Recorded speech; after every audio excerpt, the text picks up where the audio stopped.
dominating Griffin win would actually be a big vote of confidence for KT bailing out of what was a very difficult start to LCK Spring. That is quite true. Even a win would feel great for KT, as Sandbox is the only team to take a one-game win up against this team.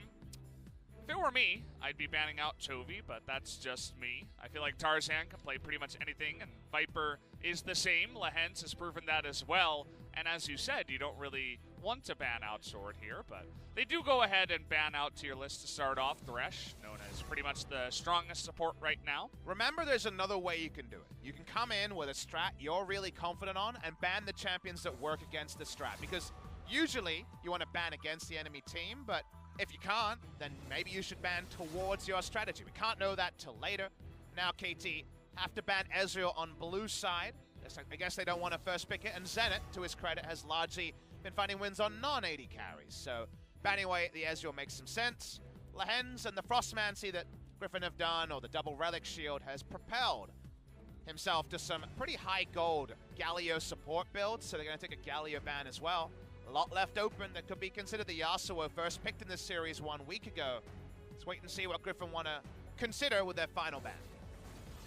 A Gragas ban, which is quite interesting. It's another one of those supports that can be put alongside the Yasuo in the bot lane. And okay, BDD saying, give me the reins, I'll do the carrying. And what do you pick into LeBlanc is a frequent question in solo queue and also in pro play. Very dominant mid laner, but no flex about this. We're 9.3. Some of the flexes are gone. Therefore, first pick LeBlanc over Urgot, over Yasuo, over a lot of picks that people would consider. We'll see what the lock-ins will be from Griffin. Seems like they're going to claim a flex pick of theirs in Vladimir and potentially an entire bot lane with the Vladimir Shen that isn't always something I'm a big fan of, but certainly scales into big-time relevance. Yeah, and it also is League of Shen. That he does love his Shen. Could be bringing it out here. That does leave the Alistar available if you're talking about other supports that love to knock stuff up and play alongside Yasuo. Alistar is the obvious one. They don't ban that one. They want to take away the jungle of the Gragas potentially as well from Umti. Don't know about you, but in some drafts I'm kind of rocking up back and forward thinking, okay, I think we're going to see the pick, and you see LeBlanc and you think about things that can work into LeBlanc and you say the word Zed and you wonder if Chovy would give us his first Zed. That would be a really You're going to keep the whole chat awake I right am. now. I'm keeping them away from you're bed. putting them to sleep if it doesn't get well, you know, if it doesn't get picked here. When Nuke Duck played it over in LEC, that means it's competitive play ready as far as I'm aware. We're going to see potentially a jungle Aatrox be picked up here, at least the Aatrox taken as potential flex. This would be the matchup we saw in the previous game that usually in the LCK has been very LeBlanc favored, and it turns out that in the first round, you can head to bed. All right, guys, that's it. Head to bed. You can go take your nap. As yeah, Zoe versus LeBlanc coming in here. Lots of flexing still left available for both of these teams, at least with the Vlad and the Aatrox here. So definitely some stuff to take note of as we do move into second bans. Kalista going to be denied here alongside of that Alistar. They seem to be wanting to make Alistar very accountable, because at this point, when we saw the Alistar not picked up, you knew KT would take it because it does, again, play into a potential Yasuo bot lane if they want it. And now you're taking away Kalista to give Alistar kind of that free laning phase, where after 6, Fate's Call means you can go in with reckless abandon. As Snowflower, traditionally a playmaker, and get away with it. Double 80 carry ban here, as a scaling choice of their own is going to be denied. Let's see how Griffin are going to approach bot lane, as right now you increasingly think it might actually be just this Vladimir Shen duo. Yeah. The Sivir would have felt fantastic alongside of everything else on the side of KT, especially the Aatrox that needs that extra speed up, that just want to dive into that backline and go head forward, head first into the play. You would assume that Tarzan must have been playing a lot of Kindred in offstage matches, because it's a pick that has actually never worked for him in pro play. It's not necessarily one that I would own as a Tarzan pick in the past. This, of course, would be right in that wheelhouse, and they're going to roll with what Humble Life couldn't put together, the Shen and Nocturne synergy, in order to look for reliable picks and build full damage and have that overshield with the Stand United. Kai'Sa nearly immediately picked by the side of KT alongside of Urgot, so that does confirm the Aatrox into the jungle. but a very strong lineup, actually. I feel like drafted here from the side of KT. We'll see if they can read into that Nocturne play and try to shut that down as well. So Smeb got away with Vlad into Urgot, but was that more about the misplays and the plays? It seems like the thought here from Griffin is yes, because they're going to take Yorick Mori into Urgot in the top matchup that we had on the weekend, last weekend, in a matchup where Urgot is going to be under the microscope here. Urgot is very, very reliable. We know what he does, but Yorick Mori can be really overwhelmingly annoying in this lane, and it can certainly snowball one way or the other, where both of them might have trouble just entering lane against the opposition. It'll be an interesting one here. Umti going to play something that Tarzan debuted in Korean competitive play with that Aatrox into the jungle, whereas Tarzan gonna show us how Bono should have done it and how Hanwha Life should have done it in game number 2 of the previous series that we did just cast about an hour and a half ago now. It was a while ago now. There was that extended break. We take a slight pause so the coaches here can shake their hands. Want to make sure that's all in the books. No excuse, the summoner name there for the KT coach, and it's just such a weird quirk of the system to have a rematch 1 week after the first round robin. Same teams, once again, this LCK summer rematch. Doesn't feel like it's going to be that epic duo of series to complement what was an amazing 5-game best-of-5 for the LCK Summer Final, just because KT are in such a different spot ladder-wise, but the ladder doesn't always matter. KT showed that against SKT in what was a very competitive series.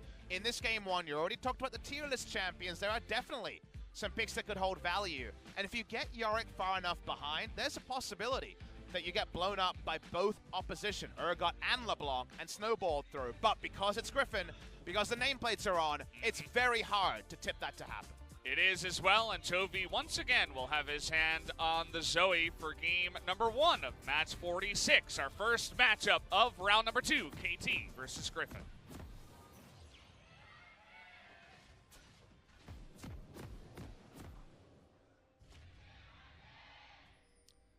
Some big cheers from both sides here in the LCK arena as Griffin not messing around here at level 1. Friday night, 8 p.m. Smeb. Base check. Don't do it to the KT fans. Oh, you did it. Well, see you later. Face checks the brush, and Griffin seem like mind readers once again as they catch a very sad Smeb Urgot. Oh, great. Vladimir got the kill. That's a bad sign. He's now... Oh, he's got a Dark Seal. Great. Ruby Crystal, and he had 2 stacks. You are just hooting and hollering today, Valdez. Funny to Valdez. me. I don't know why. It's just like literally the worst thing that could have happened to start this for KT. I guess if he'd started Dark Seal and not bought his pot yet, he could have had 550 gold to spend, and that might have been even more annoying, because 350 gold for Dark Seal. Yeah. But, yeah, I mean, we're right up there in terms of bad feels with obvious gold spent at level 1. And that means that Vladimir and Shen, they don't necessarily have a lot of experience advantage. That's not how it works anymore in League of Legends. But they've definitely got a tempo advantage. And some of those Q trades are going to hurt just a little bit more than they should. That they will. They get that Vlad just a little bit farther ahead. Wait, what happened on the bot side? Thank you for this replay, by the way. Let's find out. He saw the Yorick. So it's all about the vision here, the fact that Yorick was seen on the bot side. I guess that is what gave impetus here. So this is actually an excellent replay. It looks like a replay that doesn't mean anything, but they're telling a story. What they're telling is the Yorick is sighted, so of course invade for counter vision, right? What happens when you get invaded on? Yeah. You invade the other quadrant of the jungle. Smeb gets the call was wrong. It's kind of like little plays like that. You can see the thumbs up from CV Max too, as it seems like that was definitely a set play. They're like, okay, we can do this, show the Yorick, bait the top laner into checking, and, well, gives the big thumbs up as if they needed to use the special cheese play. That's the weird thing, up right? against KT in this game when they're 9-0. That's the part that was dawning on me as you said it, is like, holy crap, that is 200 IQ. Yeah. Save that play. Don't let it be shown. This is where CV Max is like, broadcast team, what's up with this replay? That's a better replay than you pulled all season. Yeah, I know. Is there a bit of bias towards us? You're trying to get us our first loss? I mean, in the spirit of competition, probably, yes. right? I'm sure Riot would love it if Griffin, wouldn't just win every single game. Although there is the tipping point where eventually you're like, well, we want this narrative to play out, right? We want this 18-0 team.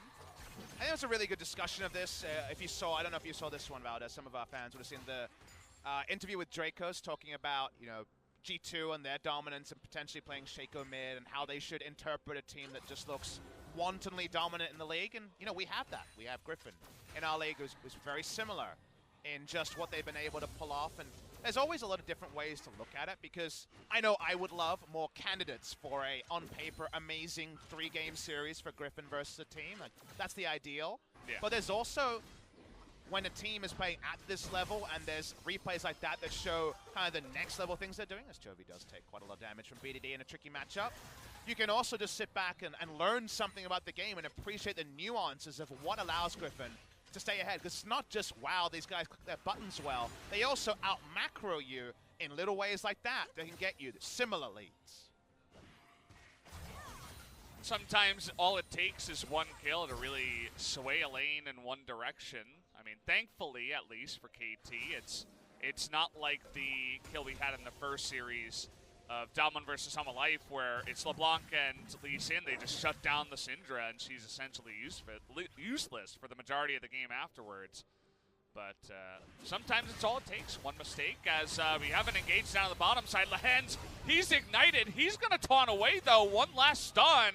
He's going to be able to flash away, though. The empowered Q by Viper, trying to do enough damage to Snowflower. Not quite enough, as a very extended trade ends up being actually even towards the end. No item lead for Lehens. Doesn't have a Ruby Crystal. For that to be a bad calculation, just such on a sliver. With the extra shield coming from the passive. Umti's here. Not level 6, of course, so can't go for an insane turret dive. Puts down the deep vision, and it does spot Tarzan.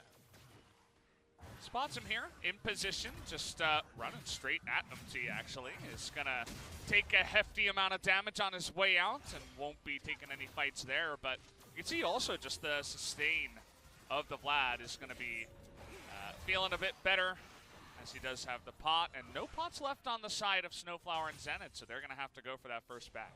Sustain advantage can be relevant. There's no charges of the refillable either for the Vladimir, but like you mentioned, does have on command healing.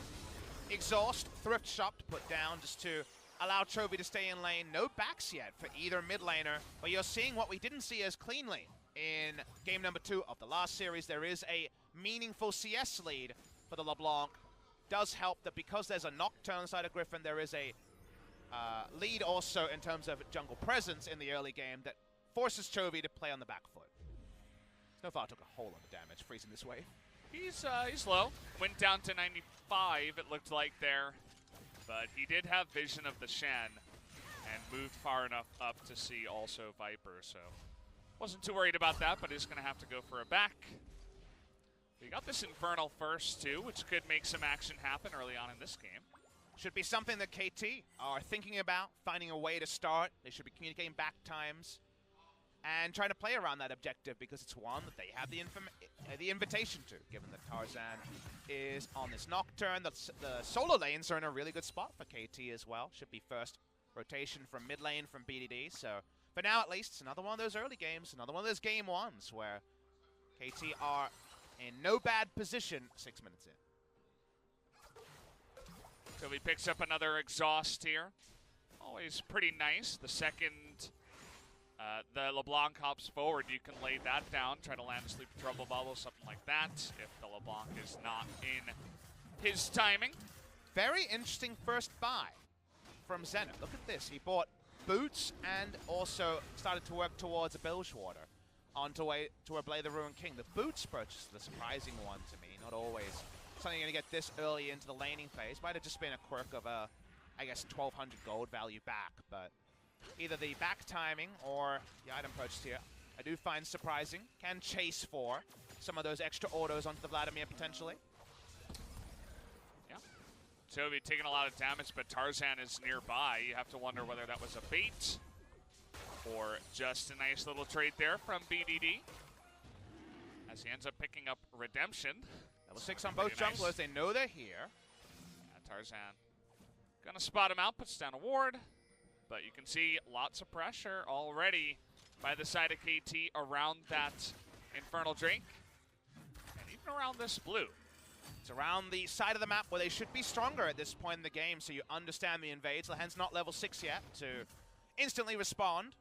So right now we are zooming out to see the bot lane positioning. KT have first response to this, and Tarzan's just happy for it to release. Oh, bottom lane. Human Plate comes down, but, well, actually no. None of the action does end up unfolding here, as the trade will be important. A lot of mana gone and a bunch of health as well, as Umti is continuing to push in here. LeBlanc shows back in mid lane. Remember, Lehens has ultimate to move over, so Tarzan doesn't have to give this up. It's reset once.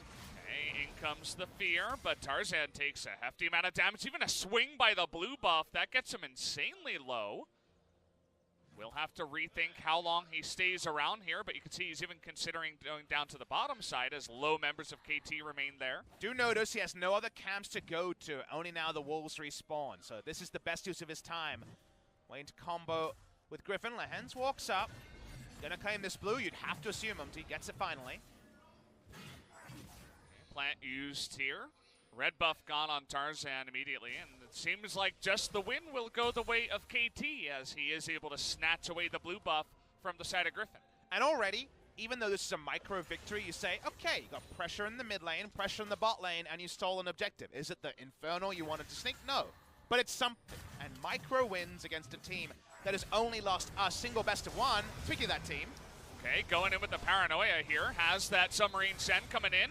But the ultimate is proc, the World Ender. The question is, can he get away? Waits to flash afterwards, and he will, in fact, get away here. Snowflower in position to help out just in case. But they don't need him. The Paranoia just traded for that flash. Flash timing there, good from Umti. If he flashes any earlier, there's a real chance it doesn't do anything. Waits to ensure no trouble bubble was going to hit him to signal his death after the passive as he died. Oh, no. He died. The wolf. Oh my god, the big wolf! It's the big Wolf. bad wolf! He returned! He's back! He's back in LCK! Wait. He eliminates Umti. 1 kill to Wolf. Has anyone died to the wolves since, was it Dyrus on Jungle GP? Because it's usually the Krugs that get the kills. Yeah, Peanut died I to the mean- Krug camp, you remember, at Kesper Cup Yeah. in 2017. The big bad wolf did it! He actually did it. Welcome back. Get an extra Can we get a kill on the replay board on that here. one, observers? Did we get that one? Did we catch it on camera? Oh, boy. And, you know, that's just, that's really annoying for MT, who, that's more of a tilter more than anything. No, don't worry, it was in a Warrior and Chat shopping timing. Oh, okay, that makes sense.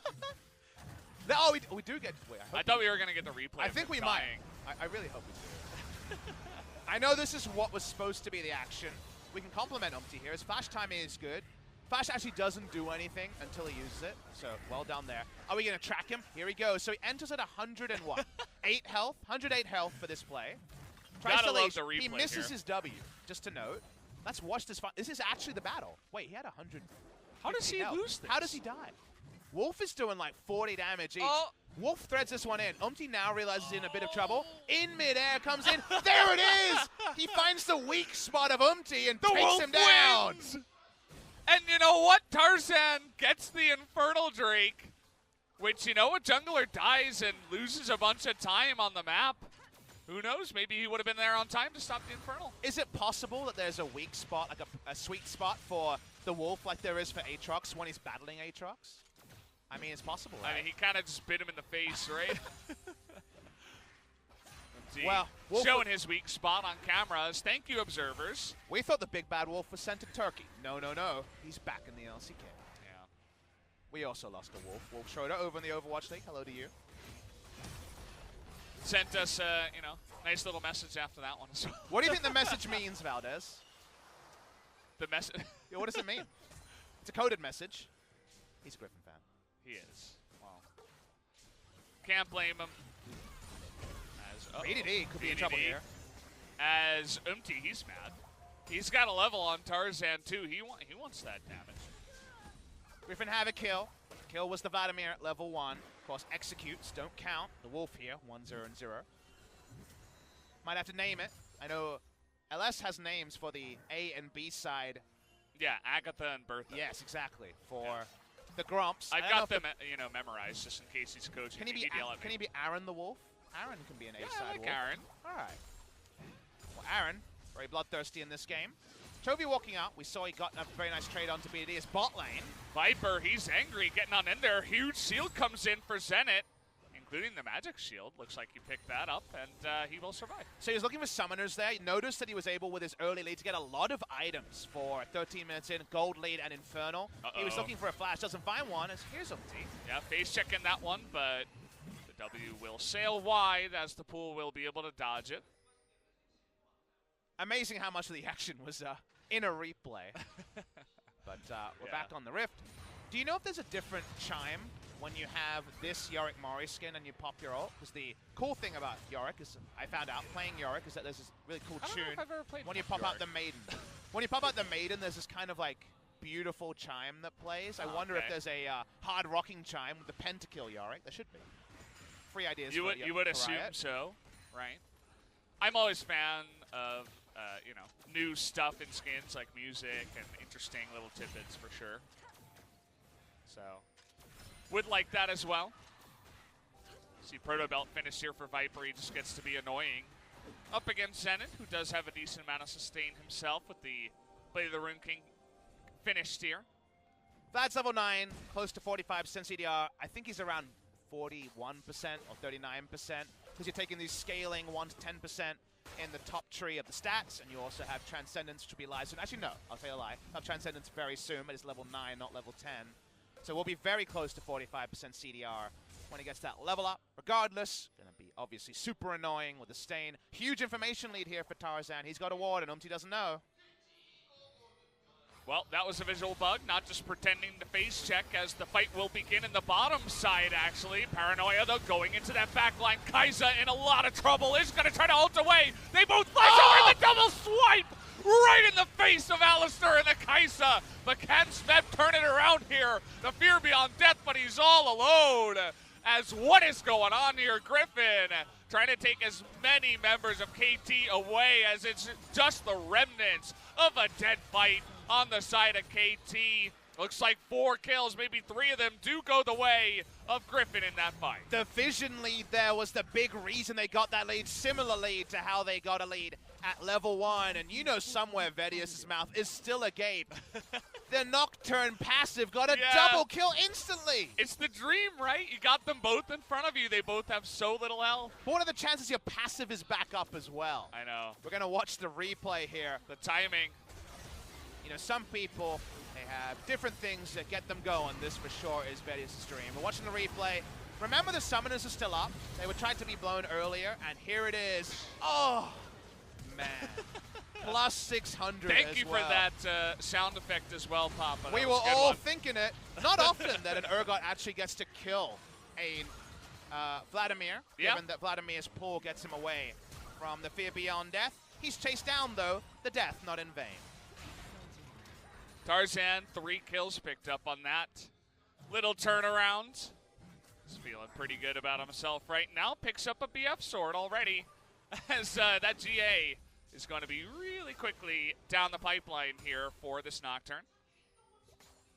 You know, I kind of wish he flexed and built an Infinity Edge. He's already got the stopwatch, right? Yeah, come on. Just do it one time. Less troll than on the previous patch, much more viable now, of course. Yeah. Viper and Lehens, they got the turret first as Nocturne, sorry, as Shen and Vladimir. That tells you how this game is going. This duo lane not known for their laning potency, but they got the early lead, they got the kills, and now the Nocturne super fed and Sword and the Maiden taking down the Infernal with his girlfriend. A happy Friday night date for the Yorick. Why not? You're eating well. That's a whole dragon for you, the wife, and all the kids. I don't know if they're married yet, so you shouldn't assume. Well, okay. But the kids are still around. The maiden and the 3 kids that are just there. It's 2019. People live progressive lifestyles now. Sure, sure. Griffin going to take both objectives. Oh, that feels terrible. This game's already a little bit silly, Valdez. They just got Infernal and the Rift Herald as Vladimir is out of lane first. And a Mountain, you know. Don't forget about that. They don't have an 80 carry, and their siege is basically Zoe. So that's going to be a fantastic Drake for them. KT, they really have very little agency on this game right now. The Rift Herald will force them to move. The sheer amount of damage already on the Vladimir no doubt can force them to move. LeBlanc has been wailing away and having a good laning phase against the Zoe, but increasingly that means very little. Yorick and his girlfriend are back bot lane, and no one wants to enter that lane. LeBlanc's going to try, but it's after the turret is dead. Yeah, Smeb's up towards the mid lane, as it seems like there was just a kind of missed timing there, as someone should have been there to at least kill the minions and stop the push, but just a bunch of extra gold go the way of Sword and Griffin. Are we really full zooming on cool back animations? What a play. Yeah, well. What's your take on Vladimir's skins? What's your favorite one? You know what? It's hard for me because I don't remember all the names, and that's in okay. the Korean Describe client, them. It's just like what does it look like? The one that's farthest to the end, you know, I always assume is the coolest, but I don't play enough Vladimir to really, you know, experiment with all the different skins. I was always a huge fan of the Marquee Vladimir, the one that's very Castlevania inspired with the blue coat. Mostly because from release, it's always seemed really small, so it feels like invisible power. We are dumb on Smaller gaming. hitbox, right? We are dumb on gaming talking about invisible power with their special meds to get better in the game. And yeah, what's wrong with some Marquee Vladimir, right? We did actually get an update Sure. on that. They're talking about traditional Korean medicine like ginseng and things like that. We should mention that out loud, otherwise it comes across they're not a bit actually, dodgy. you know, as far as we know, popping not. some, you know, well. No pills being popped. Maybe some secret information there, given that way. I feel like that legendary skin for Vlad is one of the ones that was done pretty well. So the Bloodlord one was always big because the animations were cleaner, so actually last hitting was a lot easier on that skin. That's one of the kind of edge cases where it always feels weird to evaluate, because yes, it's not invisible power, but especially if you're not a good player like you and I, it is very valuable to have the last hitting skill. Look, we're Wood 5. Why do you gotta include me? We've confirmed we're Wood 5. Are you going to say Wood 5 is good now? I mean, it can be interpreted as good. We're good at something, which is losing. And, it's true. We're consistent also. Yeah, exactly. Kinda That's something we ask of many of our pro players. Are we the GRF of solo queue? Well, we're not the Griffin, that's for sure. Yeah. We don't play enough Annie. I'm sure LS would be very angry. So I was on a 7-game losing streak in solo queue recently. You can confirm it. It's out there. My account's Papa Smithy. I snapped it with a Annie support game. So, there you go. You know? It's a pick I enjoy too, but LS made it famous. So shout out to LS. I needed that. You just got to listen to the coach in our lineup, you know? He knows what he's talking about. Roaming gank by the girlfriend. You never take me out anymore. Trying to join KT as, well. Really? I don't know if that's the smartest career. I think Griffin's the place to be. Yeah, I don't agree. As we're entering a different kind of lull state here. Griffin having their fun. They're about 6,000 gold ahead. And the Sweet Hat already done here. Are we going They're in? going okay. They say, Alistair, we don't care. We love all types of meat. We'll be eating beef tonight, and, well, that was pretty easy for them. They knew his ult was down, and then his health bar was down, so that's the only information that Griffin needed. We're getting the full zoom on everything today. I like how the sword is still through his heart, literally. Yeah. It definitely feels like our observers are having fun. Vladimir skills. Trying to get on in there as BDD's clone does go down, but that's just about it. BDD just barely making it out of there with the skin of his teeth. I don't have any analysis. They're just dunking on okay, I them. guess we're done here. They're just dunking on them, Valdez. Alrighty then, well. Well, you remember how the telecom war actually lived up to what it could be? Unfortunately, game 1 here is the opposite of that, where it really isn't a LCK Summer rematch in hype levels. Yeah. KT were dunked at level 1 from macro. Some micro moments have gone against them. The macro also was hurt, and now we're talking about girlfriends and support Annies breaking losing streaks. Yeah. Well, Chovy zoned Zenit out of even getting close to that Infernal Drake if they were thinking about it. As BDD, I doubt he's running straight at them. I've got a good read on the visual bugs on the. I've been casting this patch for a while. Costa, by the way. Yeah. Well, it is an Infernal Drake, so KT's going to start it and say, well, let's fight. TP coming in. As the flash comes in on a Tarzan, but he's got a GA. They're going to blow a lot to get on top of him. Will the turnaround come in here? Tarzan trying to flash away into the paranoia. They want to turn out to Sword, but it's not enough. Viper getting into the back line, going to end that World Ender, and a huge Emo Plague comes down. No one dead yet. Yep, trying to get on in there as one goes down. Make it 2 as the double kill comes in for Viper. Make it 3 as everybody's on the run, chasing the cow down the lane. As well, not much else to shout about here. The Zerot portal is done.